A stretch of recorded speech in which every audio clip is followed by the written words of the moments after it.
اور اگلی حدیث مبارکہ جو ایک جھنجھوڑنے والی ہے، انس رضی اللہ تعالی عنہ مرفوع میرے آقا سے نقل فرماتے ہیں، میرے آقا نے فرمایا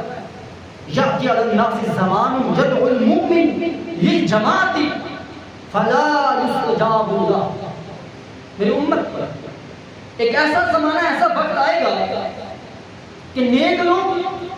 مومن لوگ پوری جماعت کے لیے دعا کریں گے لیکن اللہ رب العزت کی ذات ان کی دعاؤں کو قبول نہیں کرے۔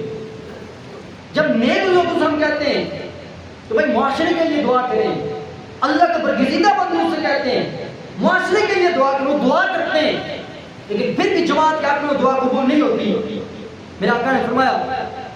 اللہ رب العزت اس بندے سے کہتا ہے اے میرے مقرب بندے اپنی ذات کے لیے دعا مانگ، من خاصت امری، تیرا جو معاملہ ہے تیری جو حاجت اس کے لیے تو دعا مانگ، میں تیری دعا کو قبول کروں گا۔ وَأَمَّا الْجَمَاعَةُ فَلَا إِنَّهُمْ أَغْضَبُونِي وَفِي رِوَایَةٍ فَإِنِّي عَلَيْهِمْ غَضْبَانٌ۔ میرا آقا نے فرمایا اللہ رب العزت اس بندے سے فرماتا ہے میرے بندے تو میرا نافرمان نہیں ہے لیکن جماعت میری نافرمانی کی طرف چلی گئی ہے، تو ان کے لیے دعا مانگتا ہے، لہذا تو اپنے لیے مانگ میں تجھے عطا کروں گا، انہوں نے مجھے غضب نہ کیا ہے لہذا اب تیری دعا میں ان کا قبول نہیں کروں گا۔ اجتماعی گناہ، معاشرہ کے گناہوں کے اندر عام گناہ ہو جائے، گھر میں گناہ ہوں، صبح اٹھے گناہ ہوں،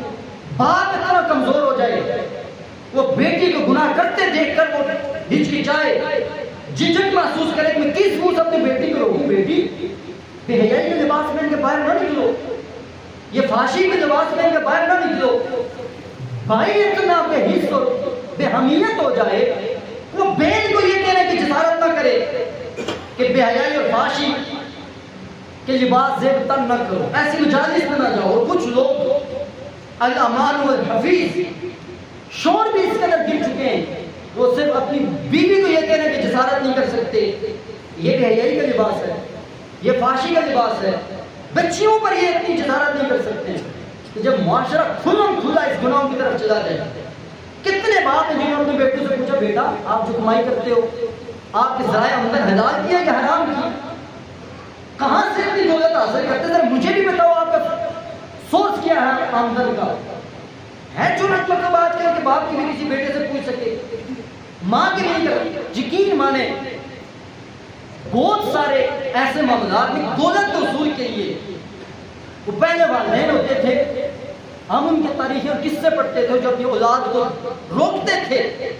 بیٹا یہ کام آپ کو جہنم کی طرف لے کر جائے گا۔ آج کل کے والدین اپنے بچوں کو نوجوانوں کو ہیلے سکھاتے ہیں، بیٹا ایسے نہیں ایسے ہیلا کریں گے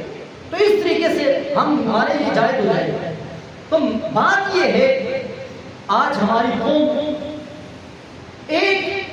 دولت کے حصول کے لیے، ایک دنیا کے رتبے کے لیے، ایک دنیا کے وقار کے لیے، ہماری عمریں کتنی ہے 40 50، کسی کو وہ بھی نہیں پتا ہماری کتنی عمر رہ جائے، کس کے لیے انسان کرے، انسان دنیا سے جائے وہ